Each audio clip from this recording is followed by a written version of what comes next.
All right, welcome everyone. We're Semblance of Sanity. I'm Caleb. I'm Jacob. And we're here for Symphogear Season 1, Episode 13, the season finale. Season finale. And, oh boy, Fine, you... done goofed. Yeah, goodbye. Yeah. The OP is playing, your tower is destroyed, you're screwed. We'll have a requiem just for you. That's right. But we won't even need to use, any superb songs or anything. We're just going to kick your ass. It's going to be great. Yeah, we'll literally, drop a beat to the beat down, so... That's right. Yeah, exactly. Uh-huh. I'm really looking forward to seeing how this all culminates. Yep. The first episode potentially could get a lot of payoff here with regards to the stuff with Miku, though. That's true. Let's see. Yeah, because there was that whole thing at the very beginning of the show. That could be something for future stuff, since we know there's a lot more seasons of this show. Yep. But given that the three of them have been revived in terms of power, yeah, I think this fight is about to be over. This fight is about to be over. Or we could just see just some really cool shit just go down, and maybe she gets away. We'll see. We'll see. Sure. But yeah. Uh-huh. Y'all, without further ado, let's get into this. All right, everyone, now be sure to go check out the reaction portion of the video in the description below, then come back here for the discussion.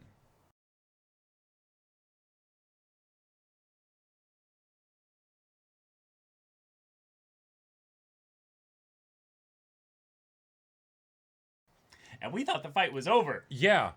Oh my god. And we thought the fight was over. I thought the fight up until now was hype. Yeah, exactly.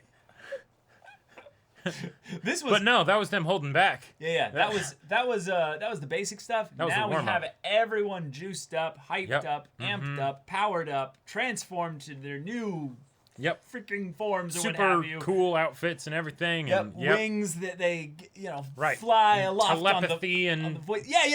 Which is great. Sure. That's actually something that, if you think about it, addresses a very big potential issue. Is that if you have to be singing to use your powers, how do you coordinate during combat? Right, of course. Because then, how do you talk to each other, right? So, telepathy. There you go, right? You can sing and talk at the same time. At the same time, yep. All right.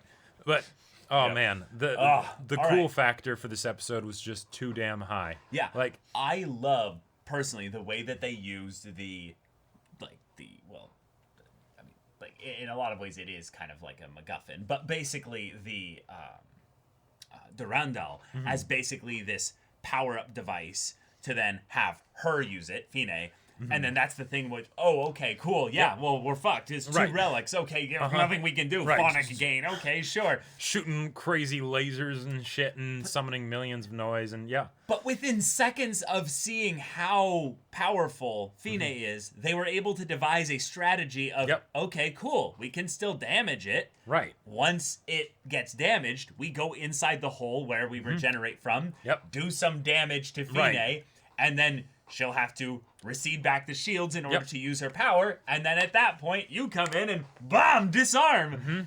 And then pew, ping the sword over to Hibiki! And then she uses it, which, is Durandal, it starts to her rage out and stuff, and then they calm her down. I love it! The thing with the pistol from Chris, that was one of those things that's just I feel like that communicates an understanding of just how many different ways you can have something be cool, right? Yes. Because, yes, having them using their powers at the very end against the meteor, that was awesome. That was awesome. Right? Yeah. Seeing Tsubasa have her sword get up to, Giga Drill break levels for her blue flash, or Chris be like, yes, rockets, and more rockets, and more rockets, awesome. But something as simple as just, we need that thing to get to Hibiki. I got a pistol. Poo, poo, pew, pew, pew, pew. And just keep sending it. It's yes, awesome. Why not? Yeah, the creator of this show basically understands the idea that you need to have big spectacle, hype, cool moments as well, but you also need to have every once in a while something that just kind of works with the laws of physics just enough to make people go, yeah, that makes sense. Right. But then also go, oh my god, that's just cool. That's just rule of cool. I love it. Because I really think that this is the thing that like sets this apart from basically just the power of friendship and beat her, was that I understood the visual way in which they described how they like tactically beat her. Yep. Which was such a cool like, wait, this show will think about that? Right. These high schoolers, I mean, well, Hibiki's I don't care about the high schoolers. I'm thinking about it from the meta level of like, sure. Just the creator of the story is thinking about that. Right, Like, because it's very easy for things to end up feeling kind of like arbitrary. We've had some experiences with like more like Battle Shonen in the past where it's like, oh, okay, but now it's everyone's so powerful. but you have a new transformation. You have a new transformation. Faster and it's stronger. like, okay, cool. But then the fight itself can get kind of like dull because it's just we have big powers and right? And and there's definitely a place for that and everything. And and they even do Which that is in this exactly the rockets, exactly, super, right? And then the Right. launchers going way back, Yeah. But we don't just have that. Right. And I love it. Like Right. it's Because I think this is a simple way to say it. We know they're going to stop the moon. We don't know whether they're going to survive it. Right. With this bit here, we don't know how they're going to beat Fine. We just know that they probably are. Right. So the fun aspect of seeing how they beat Fine Well said. is actually what's got us excited. You know. Yep. So then Exactly. seeing that the creator's like, okay, I have to show a reason as to how. Well, we've seen that there's regeneration. We've seen that also that the relics have almost like a mind of their own of sorts. So if they interact with each other, there's some funky stuff. So the absorption redirect thing with Chris's weapons and stuff like that was really freaky. Well, or even the thing of the villain using a mechanic of I can absorb noise, but I also can make it so that noise are going to be summoned. Cool. I can just do that to just spam that and yes, keep making that motion. Yes. Damn it. Yep. That's kind of what she was doing though. She just keeps going. And god damn it. I was imagining like the slamming of the staff onto the ground. Yes, keep making the motion. Yeah, no, Yep. But so it's something where both sides were But both sides were basically doing things to basically try and make it so that they win, right? They're thinking about this like because that's the other thing. Ryoko is very smart, right? Yes, she is going to be beaten by high schoolers with the power of friendship. Yep. But she is also an immortal genius that has been at this for a very long time. So she gets Durandal immediately. Yep, because of course she does, right? Yep. And I love that was something that got brought up because I actually thought in the previous episode that that's what Miku was going to do to help. Sure. Is that she was going to be like, oh, well, we're in here. We can't help with the fight, but I'm going to go get the sword, and then maybe that can, do something there. Yeah, one of the things I was thinking of was that because of what Tsubasa did, Durandal had been damaged quite a lot. And that was going to be a thing that could be brought up, but then when it goes to be used, it's no, it got kind of fucked by the Kadingir exploding and all that. But it's like, no, it's a completed relic. It's literally probably the most powerful item on the battlefield right now. And we had an Excalibur against a Fate Zero caster moment even where it's the Golden Getsuga Tensho with the person who created the massive blob monster inside being like, no, it's not possible, right? Like also, the whole moment where the rage goes over Hibiki and the face comes out of it. That animation was really cool. Just the way it looked, and she definitely actually looked like an anime kind of rage protagonist moment, having their the demon taking over, and it looked like gone from Hunter x Hunter for a little bit. But just that whole thing of then everyone, holding on to her. Yep. Calling out to her, and then it's Miku at the end that does it, which made it really, really powerful, but also set us up for the oh no, Miku's now going to be looking up at the sky. Hibiki, oh no, we know what's coming now. So it was a really good way to be like, are you paying attention? This has been set up from episode 1, so get ready. This show, so far, or at least this season of the show, has been very heavy-handed with a couple things. Oh yeah, right. And one of them in particular is, Miku is the suffering lesbian. Yeah. Be honest with yourself. Why won't you love me? Right. So, this is a way to basically say, hey, all of that time that was spent on that, all of, just with how extreme that situation got, that's there for a reason. It's here to show that their connection is far beyond just a regular friendship or like any of the connections with the other classmates or whatever, or even the other Symphogear users. So when it comes to, hey, Hibiki is, freaking out and everything and hulking out and, gonna rampage and do all that stuff, all it takes is Miku just shouting her name. It's not even like she has to like say like, remember Hibiki, or come back, whatever. It's just Hibiki. And that's it. It immediately cuts through the noise, right? It's a tone, a specific note, a specific sound that you will immediately recognize. And I love that. And then also, of course, with the despair and sorrow when it's, oh, don't worry, I'm gonna come back. But it was like, and she lied. Yeah. It's like we've had you promise things that you haven't been able to follow through on before. Although I do want to say, I loved the moon getting pulled by a piece of it there, because there's a couple things that again make sense within the rule of cool aspect of this here. It would not take much force to move that bit there because it's in space. Right. Yeah. Exactly. There's gravity pull of the moon and everything, but it's disconnected now. But the other thing was that I'm like, wait a minute. I don't remember how much like thickness of the moon is, just sediment. Like, it's very light. It's not actually rock. It's just silt and stuff. So if you like stepped onto the moon, you would sink like a long way. Right. I think they had to like specifically figure out for the moon landing, like, okay, what's a spot that doesn't have too much of that stuff? Yeah. Otherwise, we're just gonna go whoop and go into it. But the idea that the moon underneath, you could tell it was rock and stuff.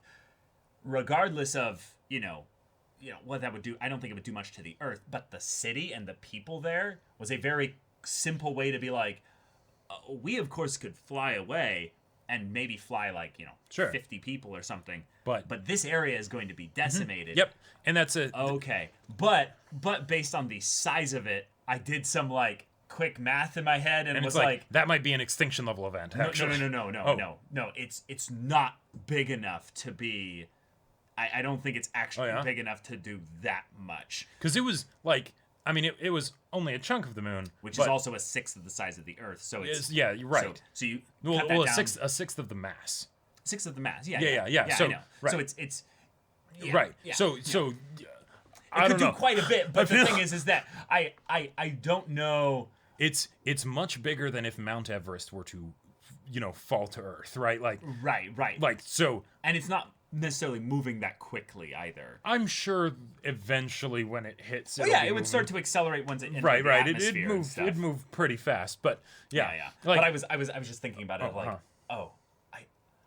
don't know if that's necessarily something that has even the slightest chance of hurting them because of how much they've done in just fighting here. Oh, sure. Like, I think they're gonna be fine. What I figured it was is that they're all singing their superb song together, and then so it's the whole thing of, okay, we had it established when Tsubasa did it and she ended up being able to recover. So like it would almost feel like just a dick punch from the show if it's like, okay, Tsubasa survived, but like, but that's because she's really resilient, everyone else not really, so they'll die. Right. Well, no, there was brought up in the previous episode that if anything, Hibiki has the highest chance of surviving because of the relic. Right. Fine specifically brought that up.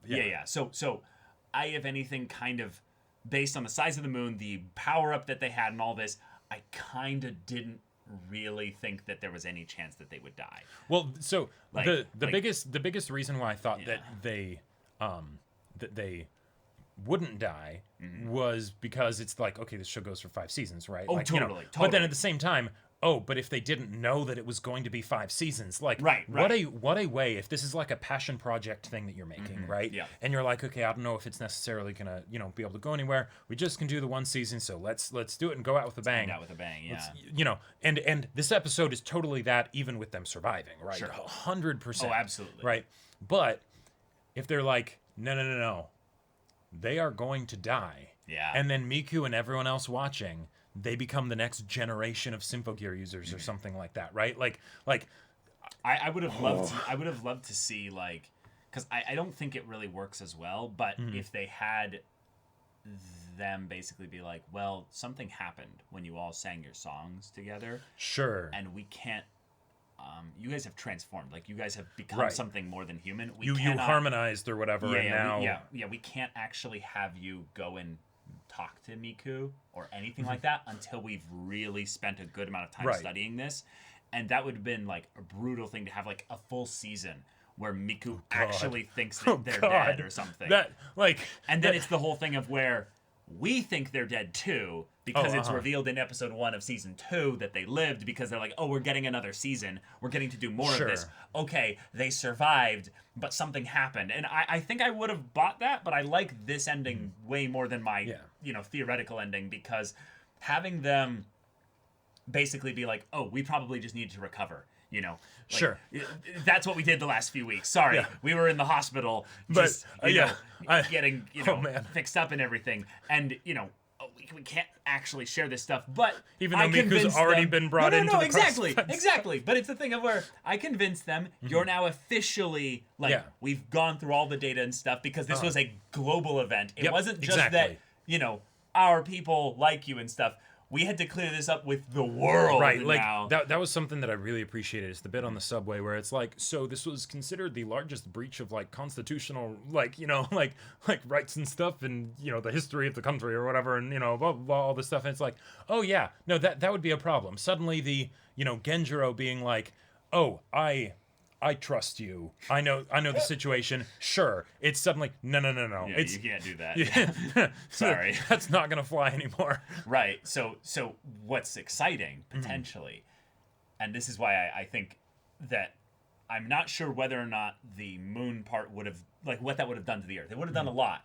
But could this have done maybe what Fine wanted and united the Earth, in that there was a moment where all the scientists, everyone were like, hey, the whole country, not the whole country, the whole world looked up to the sky, saw the moon piece coming towards them. We're like, okay, not only is the moon piece coming towards us, there's a possibility that the moon being broken in that way, because that was probably something that everyone would have been like, whoa, what's going on up there? Right. Then they see something happen, some bright display of light, and they go, shit, what happened?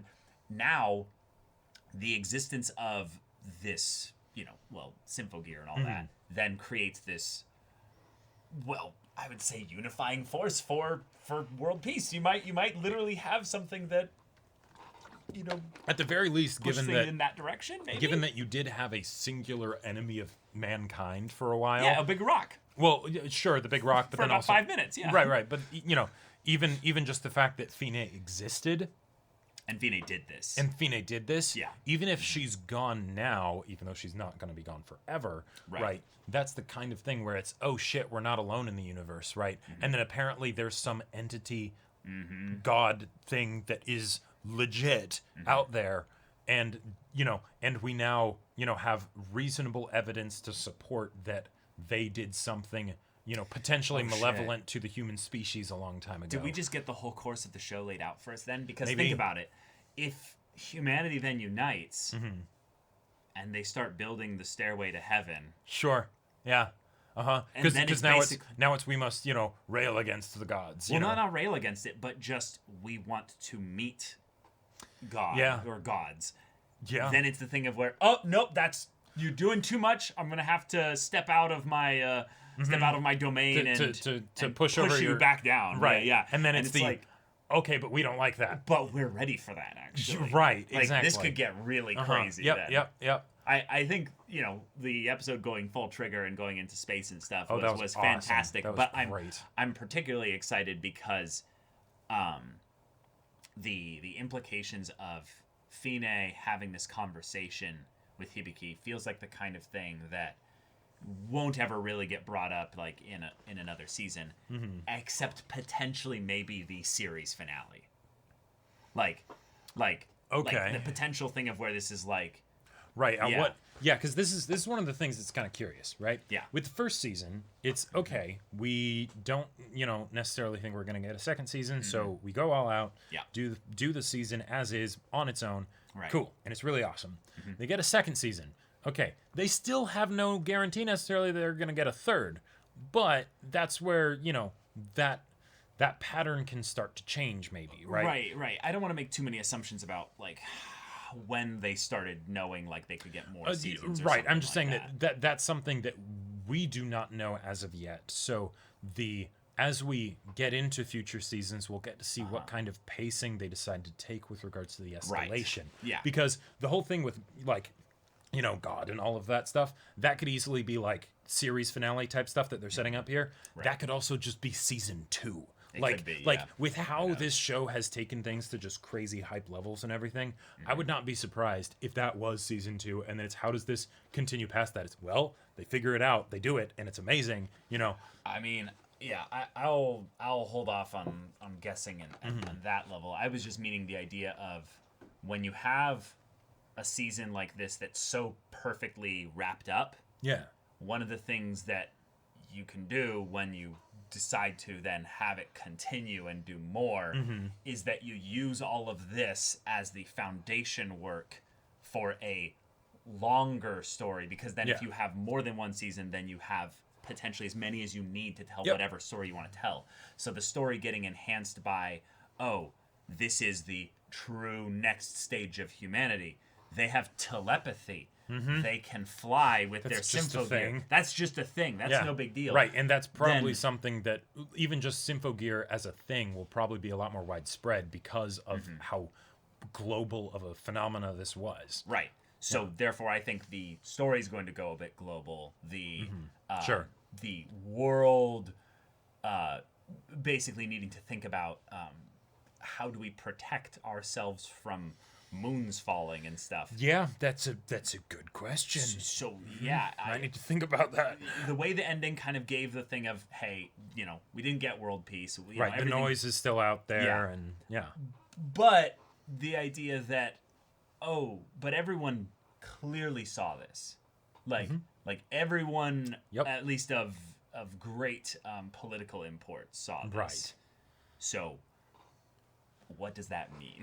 Yeah, you might be able to give a kind of bullshit explanation to, like, the world, so that way right to keep them from rioting in the streets immediately. All they would need to do. I don't think that most common people are going to know what happened, other than something stopped the moon thing from going there, and the government's keeping a secret about it. But that's right. Whatever, that's not going to do much. Right. Really. Whatever you imagine is the reason they're keeping the secret, it's probably not going to be gods and Symphogear. No, right. Of course not. So, yeah. But all right.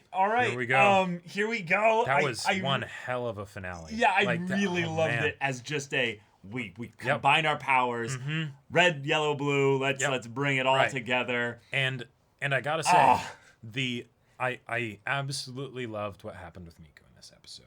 Like I really did. It was something where to have all of the hype stuff of, yes, we're going to stop the meteor and everything and whatnot, awesome. But then, the meteor shower. Shooting stars. Yeah, shooting stars. And Hibiki's not there. It's like those little details where it's like, ooh, yeah, that's gotta hurt. And then they're still alive, so it's okay. Yeah. But, Miku might need to have a talk with Hibiki about, what's more important, a government that says something's classified or making her not need to grieve for 3 weeks. Yeah. But yeah. All right. Okay. Season 2. Let's hack and go. I'm ready. So y'all, thank you so much for watching this episode's reaction and discussion. If you want to see the next episode's reaction and discussion right now, though, go check out the link in the description below for our Patreon. You can get an early access there. You can watch full-length timer reactions there. You can watch, and any little support there gets you access to our Discord, where you can chat with us in the community there about this show, about anime in general, and also be sure to check out our Twitch channel. We stream every weekday. The info's in the description. Yeah, so if any of that interests you, we'll see you there. But until then, we're Semblance of Sanity. I'm Caleb. I'm Jacob. And we'll see you all next time.